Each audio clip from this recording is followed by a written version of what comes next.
North Korea has been in the news a lot lately, and I wanted to break down everything that's going on, separate fact from fiction, and to help us do that, we are joined by a true expert in the field, Bruce Klingner.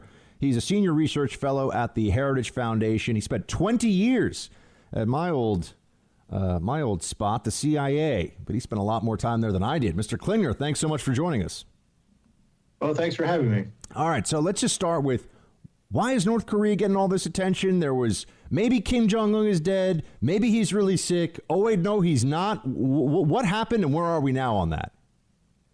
Well, as you point out, there are an awful lot of rumors, everything from he's dead, he's brain dead, he's incapacitated, from a heart attack, a failed heart operation, even from a failed missile launch that he was observing. At the other end, U.S., South Korea, and Chinese officials are saying he's fine, either because we see nothing unusual in North Korea, or some would say they have information that he's fine. The bottom line is we don't know. When I worked North Korea at CIA, it was the hardest of the hard targets. In retrospect, before that, I'd worked the Soviet Union, which was an open book compared to North Korea. So, on the one hand, there's nothing unusual that we can see. There's no real hard information on Kim's condition. There have been many reports, false reports over the years of failing health or death of Kim as well as the two predecessors, and then they came out, reemerged fine. So those of us who have been watching for a long time, we tend to be fairly conservative in jumping to conclusions. We've been through a lot of these rumors. So they may be true. He may be toes up on a slab, but it could also be yet another instance of false rumors, and he just reemerges either after recuperating or he was never in sickness at all.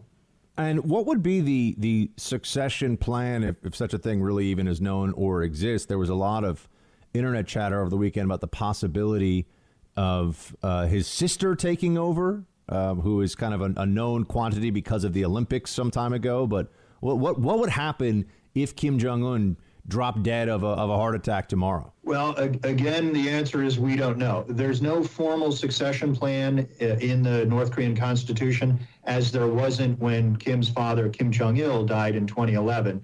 There may be a plan behind the scenes, either standing or an ad hoc in case he was going in for a heart procedure. So we're all trying to assess. I think up until a couple years ago, the view was that a traditional Confucian society like North Korea wouldn't have a woman leader. But in the last 2 years, Kim's sister has come out of the shadows. She's gained authority. She's gained stature. She really led the delegation to South Korea for the Olympics 2 years ago. Even though others nominally were higher ranking, she clearly was in charge. So I think right now she has the inside track because she's a Kim family member. Others will point to an uncle of Kim Jong-un, but he was really exiled for 30 years in Eastern Europe, and he only came back recently. So I think right now it would appear to be the sister, but again, we don't know. And what's the concern if there was a death? I mean, there were some people obviously who were celebrating this a bit prematurely celebrating it, as we now know, because who knows what even is going on with Kim Jong-un. But is there a great, would it be a good thing from the perspective of geopolitics and international relations if Kim Jong-un died, or are there too many unknowns that maybe it's a devil situation versus whoever could come after him? I mean, how would we assess that right now? Is it an opportunity if he dies? Well, is it a possible collapse? Sort of all of the above. No one outside of North Korea is going to shed a tear if this brutal dictator, who, according to the UN, is a purveyor of crimes against humanity, if he passes away. But there will be concern by the United States as well as South Korea and Japan, our critical allies, about uncertainty in succession. There's the fear of an explosion in that North Korea may lash out at its neighbors, either because of a perceived threat from outside or to create a rally round the flag effect for succession, or an implosion of regime collapse, regime instability, a power struggle, civil war, who's got control of the nuclear weapons. So all of those are very real concerns. There's going to be a lot of visibility by the U.S. and its allies, the military and intelligence communities, on what's going on. That said, we had the same concerns when the two previous leaders passed away, and the system worked in that the regime maintained itself, and the anointed successor did succeed, even though many had predicted they would fail. What do we know about, and by the way, we're speaking to Bruce Klingner. He is a senior research fellow at the Heritage Foundation, 20 years spent before that at the Central Intelligence Agency. Bruce, what do we know about how North Korea is handling the coronavirus situation, considering that they're right next door to China? China had this terrible outbreak. One of the only countries really that has consistent commerce with North Korea is China. So do we know, again, we know it's a black box to some degree, but have we seen any indicators that they've had this disease spread within their borders? North Korea still officially says they've had no cases whatsoever. None of us believe that because all of the neighboring countries had it. But right after the outbreak in China, they imposed some pretty strong containment measures. They cut off really contact with the outside world. They canceled flights from Beijing and Moscow. They closed the border with China. And they even cracked down on state-run smuggling, which had been a way of gaining money for the regime to try to circumvent UN sanctions.